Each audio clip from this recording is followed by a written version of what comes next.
차를 타고 길을 가다가 가끔 뒤쪽에서 사이렌이 울리는 소리를 듣게 될 때가 있습니다.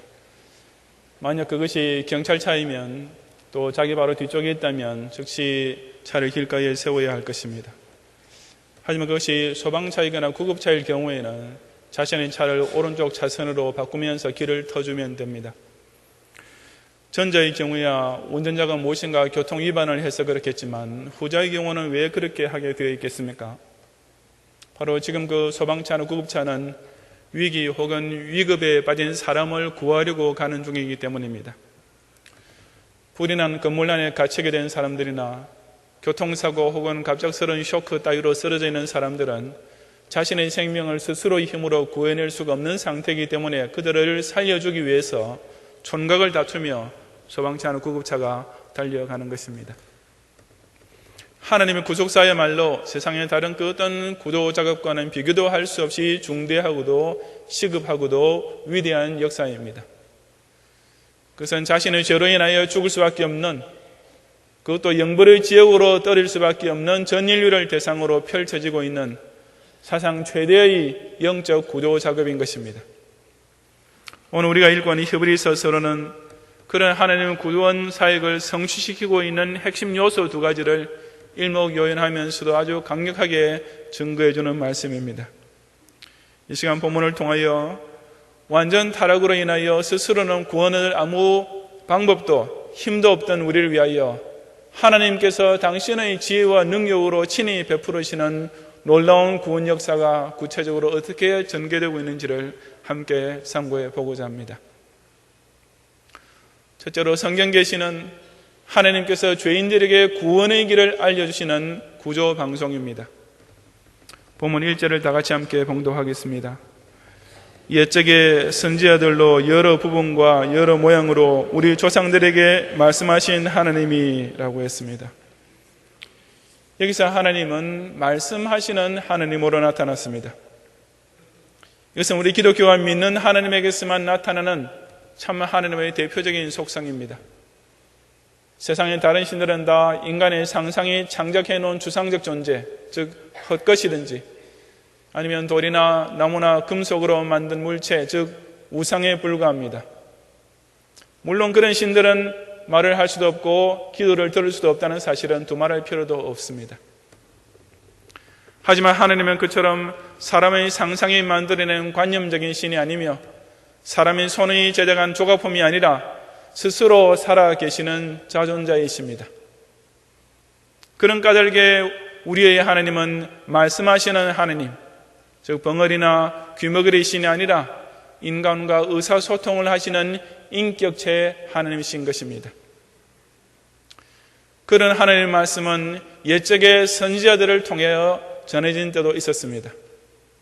여기 옛적이란 이 히브리서가 기록될 당시를 기준으로 한 구약 시대를 가리킵니다. 선지자는 물론 하나님 말씀을 대언하여 예언하는 사람으로서 모세나 사무엘, 예레미야나 이사야 같은 사람들이 그 대표적 인물들입니다.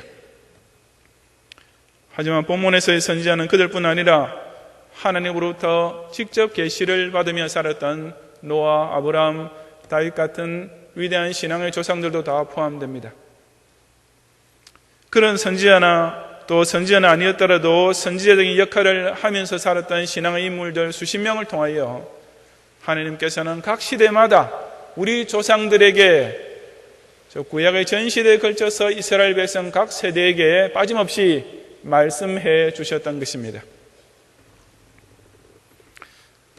그런데 그런 말씀을 통한 계시는 그처럼 많은 전달자들을 통하여 이루어질 뿐 아니라 온갖 수단과 방법들을 다 동원한 것이기도 했습니다. 바로 그런 말씀이 여러 부분과 여러 모양을 통해 전해졌던 것입니다. 여기서 여러 부분이라고 좀 어색하게 번역되어 있는 말은 그냥 여러 번, at many times라고 번역할 수 있고 실제로 최근에 나오는 성경들 대부분이 다 이 번역을 취하고 있습니다. 즉 한 번만 말씀해 주시고 입을 딱 다무신 것이 아니라 한 선지자를 통해서도 여러 차례 말씀해 주셨고 이스라엘의 조상세대 사람들이 거역하고 불순종해도 또다시 말씀해 주시기를 수도 없이 반복해 주셨던 것이었습니다. 여러 모양이라고 번역된 말은 여러 가지 방법이라는 뜻입니다. 그래서 하나님께서 사람에게 계시를 주실 때 여러 가지 다양한 의사 전달 수단들을 다 동원하셨음을 가리킵니다. 때로는 하나님께서 친히 임재하셔서 말씀해 주기도 하셨고, 어떤 때에는 하늘로서 들리는 육성으로 사람들의 귀에 들려주기도 하셨으며, 또는 구약의 때때로 등장하는 성자 하나님의 현현을 통하여 메시지를 전해주신 적도 자주 있었고, 그 외에도 꿈이나 환상 혹은 대세상의 판결 흉패 안에 있는 우림과 둠밈을 통해서도 대답해 주시는 등 그야말로 온갖 방법을 다 사용하셔서 당신의 말씀을 사람에게 전해주려 하셨던 것입니다. 실로 하나님께서는 그 얼마나 정성을 다 동원하여 사람에게 말씀하리 하셨습니까? 여러 시대에 걸쳐 수많은 선지자들을 동원하셨고, 또한 그들 한 사람 한 사람을 통해서도 평생 셀 수 없이 여러 번 말씀을 선포하게 하셨으며, 그 방법 역시 사람에게 의사를 전달할 수 있는 수단이란 수단들은 모두 다 동원하실 정도였으니 문자 그대로 지극정성을 보여주셨던 것입니다. 그렇다면 하나님께서는 도대체 왜 우리에게 말씀하시기 위하여 그렇게 애를 쓰신 것입니까? 그 이유는 딱 한 가지, 바로 죄인 구원을 위해서입니다. 하나님의 말씀으로서의 계시의 완성인 신구약 성경에 기록된 목적 역시 그래서 오직 죄인을 구원해 주시기 위함인 것입니다.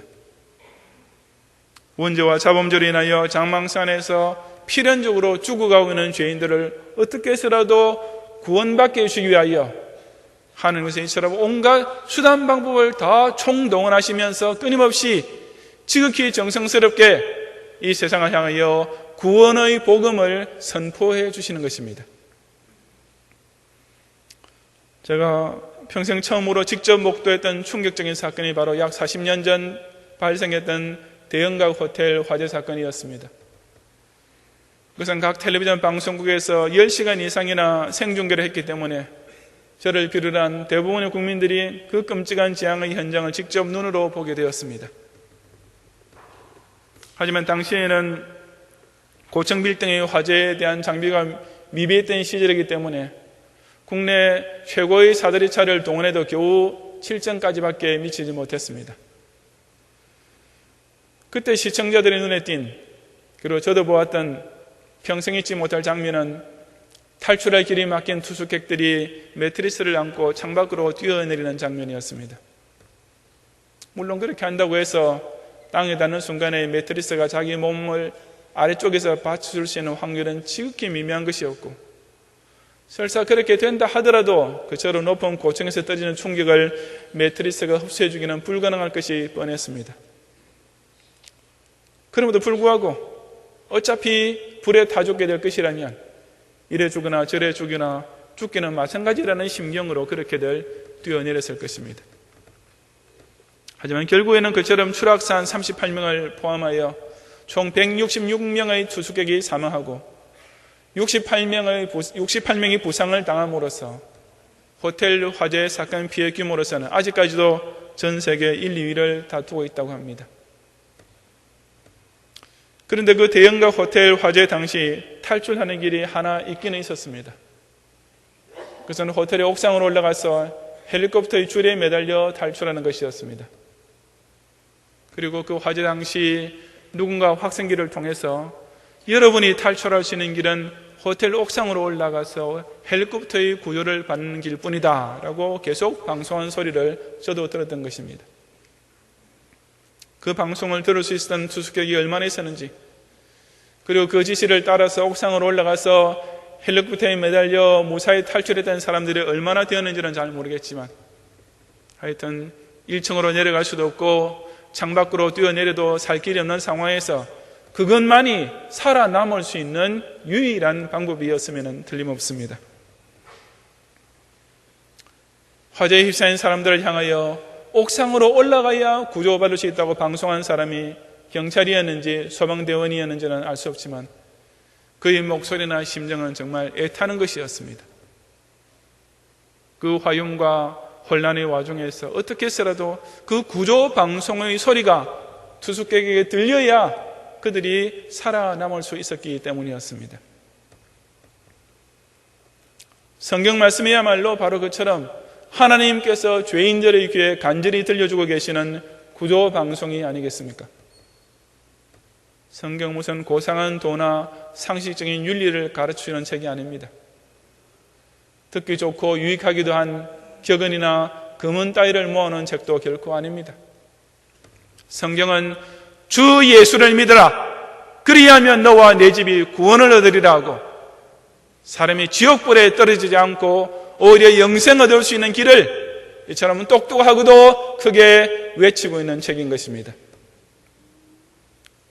하나님께서 선지자와 사도를 통하여 이 성문 계시를 내리시는 목적은 오직 죄인 구원, 바로 여기에 집중되어 있습니다.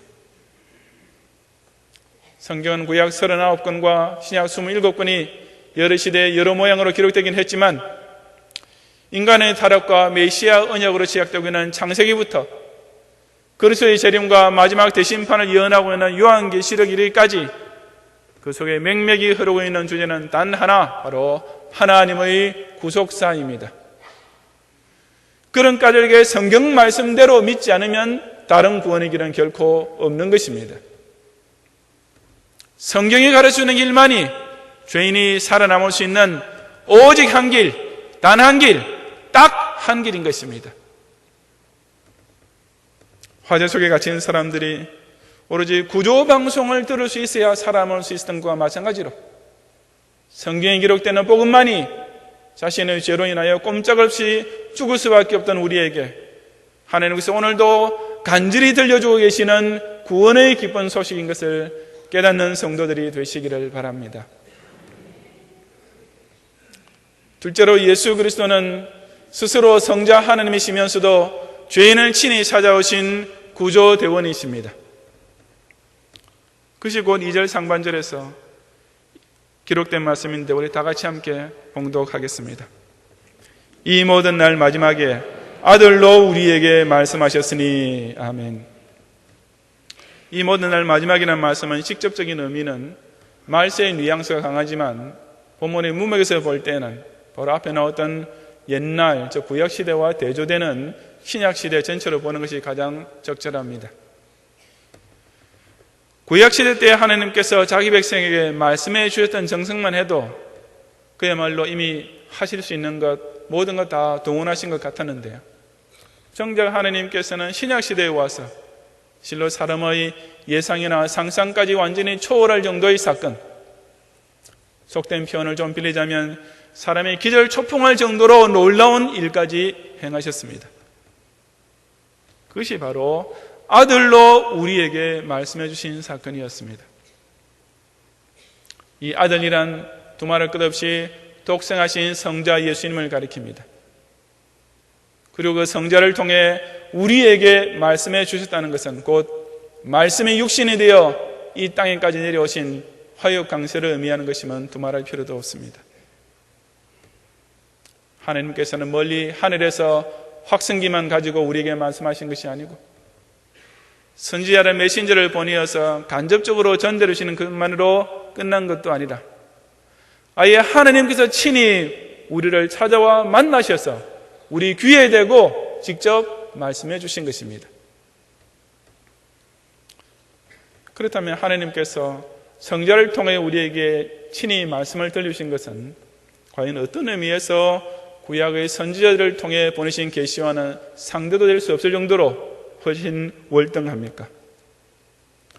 어떻게 보면 하나님께서 당신의 말씀을 선지자 입에 담아주시고 성경에 기록하도록 해놓으신 것이나 당신의 아들 입술에 담아주시고 사도들로 하여금 듣게 하셔서 신약의 기록을 남긴 것이나 그 전달의 효능성에 있어서는 별 차이가 없을 것 같습니다.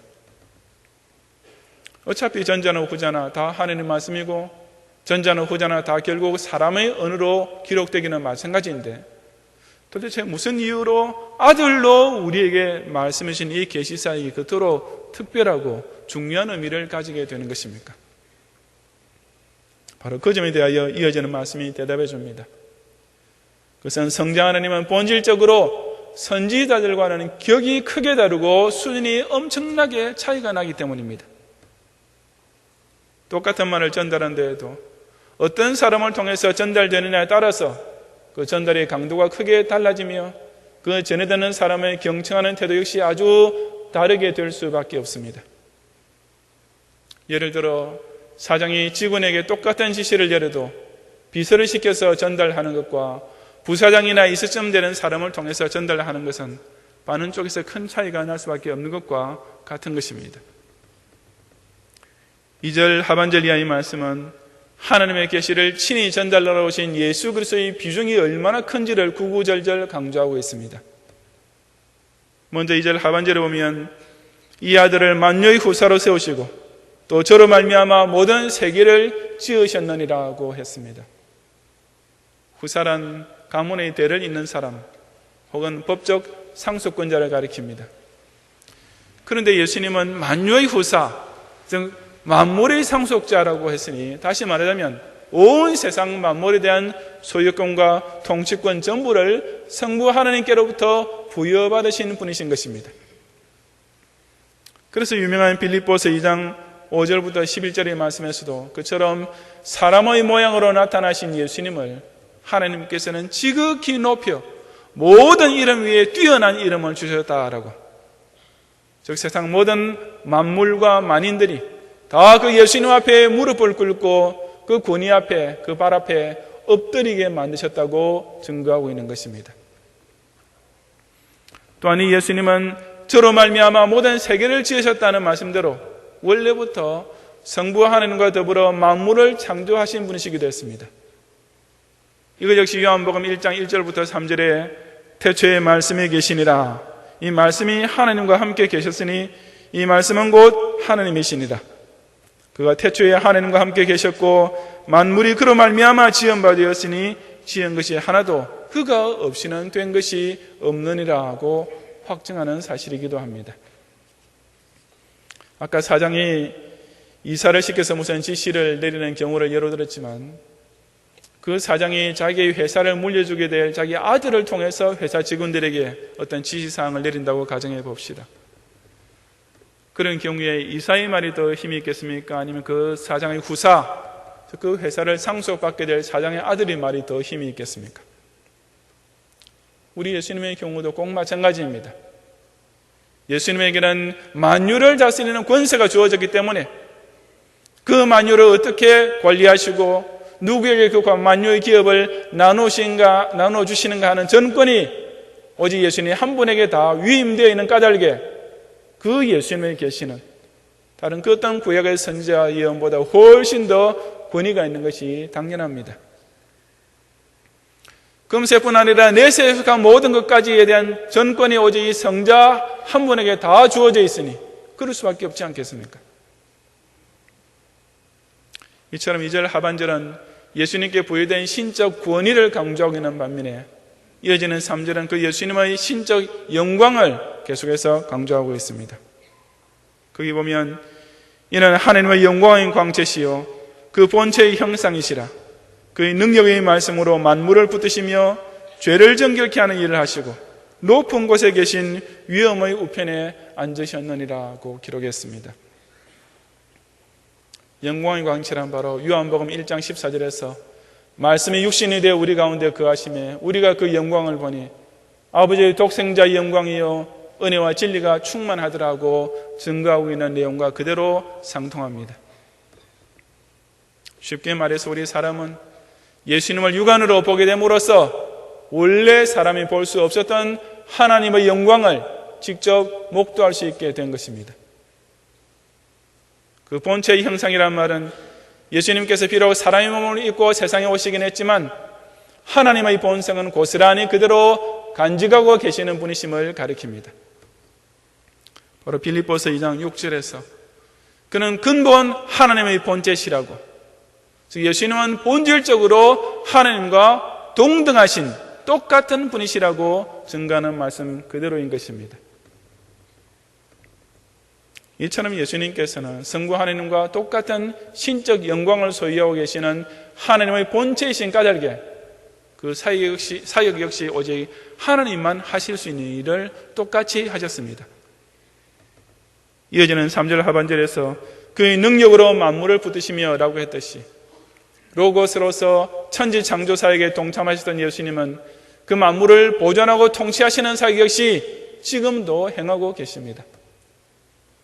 또한 죄를 정결케 하는 일을 하시고 라는 말씀대로 창조사역과 더불어 하나님께서 행하시는 가장 큰 일 두 가지 가운데 하나인 구원사역 역시 집행하시는 분이신 것입니다.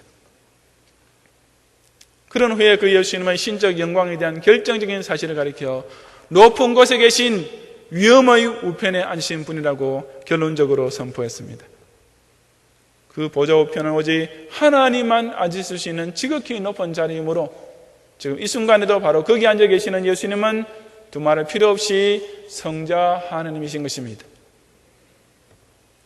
바로 이런 이유로 해서 예수 그리스도를 통해서 우리에게 전해진 계시는 선지자들을 통해 주어진 계시보다 월등히 우수하고 강력한 것이 될 수밖에 없습니다. 성부 하나님의 권위와 영광을 그대로 지니신 성자 하나님께서 친히 우리를 찾아오셔서 말씀해 주셨으니 그 하나님 말씀은 필연적으로 엄청난 힘을 발휘하게 되는 것입니다. 그 성자께서는 각 사람에 대한 속죄의 권세가 주신 심판주신 까닭에 우리는 그분을 통해 주어진 계시를 믿느냐 안 믿느냐에 따라서 영생 천당이냐 영벌 지역이냐로 갈라질 수밖에 없습니다.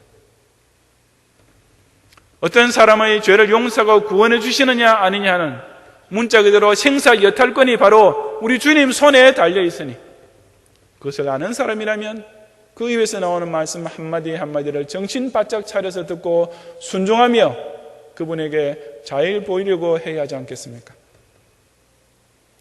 하나님께서는 당신의 구원의 말씀에 바로 그런 무게와 권위를 실으시기 위하여 그처럼 당신의 외아들을 친히 보내심으로써 당신의 구원 사역을 완벽하게 성취하셨던 것입니다. 소방대원 중에서도 인명구조반이라는 것이 따로 있습니다. 영어로는 Search and Rescue Team이라고 하는데 문자 그대로 찾아서 구조해주는 팀입니다.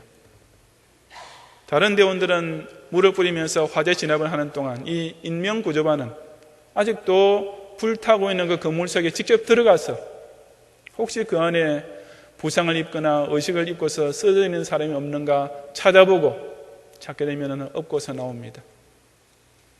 그래서 그들의 구호가 바로 다른 사람들은 피해 나가는 곳으로 우리는 뛰어든다인 것입니다.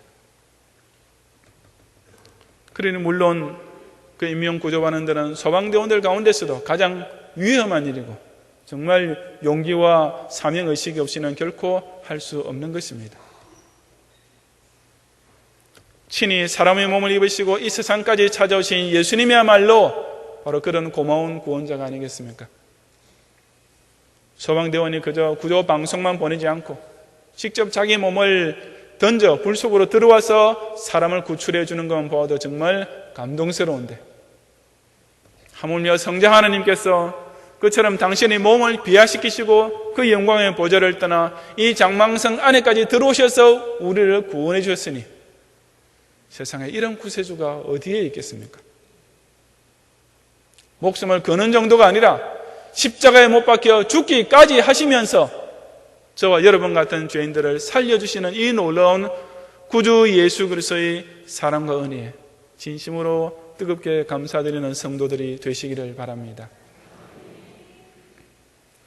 성도 여러분, 아까 서론에서 소방차와 구급차에 대한 얘기를 했는데 만약 사거리 같은 곳에서 이 두 차가 동시에 만났다고 한다면 어느 쪽에 우선권이 있을 것 같습니까?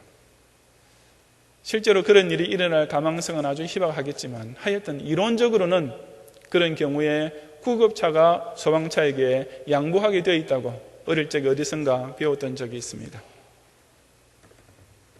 그 이유는 아마도 구급차를 기다리는 환자보다는 화재 현장에서 위급한 상황에 빠진 사람들의 숫자가 아무래도 더 많을 확률이 높기 때문이고 더구나 화재는 시간을 지체하면 할수록 그 피해자가 급속히 늘어나기 때문일 것입니다. 그렇다면 하나님의 구속 역사야말로 다른 그 어떤 인간의 구조작업과는 비교도 안 될 만큼 가장 급한 최우선이 되어야 할 일임에 틀림없지 않겠습니까? 온 세상 사람들이 다 죄인이고 그대로 버려두면 영락없이 영벌 지옥에 떨어질 수밖에 없으니 이보다도 더 중차대하고 시급한 일은 있을 수가 없는 것입니다. 하나님께서는 그래서 옛적부터 지금까지 여러 시대에 여러 모양으로 선지자들과 사도들을 통하여 이처럼 간곡하게 구원의 메시지를 전해주고 계십니다. 그 정도로 끝내지도 않으시고 이 모든 날 마지막 시대에 와서는 아예 독생자를 통하여 이처럼 강력한 구원의 손을 친히 내밀어주고 계시는 것입니다. 오직 성경의 계시만이 죄인이 구원을 얻을 수 있는 유일무이한 길을 가르쳐주고 있으며 오직 성자의 화요 강세만이 하나님께서 세상을 이처럼 사랑하셔서 베푸르신 실로 놀랍고도 고마운 구원의 완성이 되었음을 확신하는 성도들이 되시기를 주님 이름으로 축원합니다.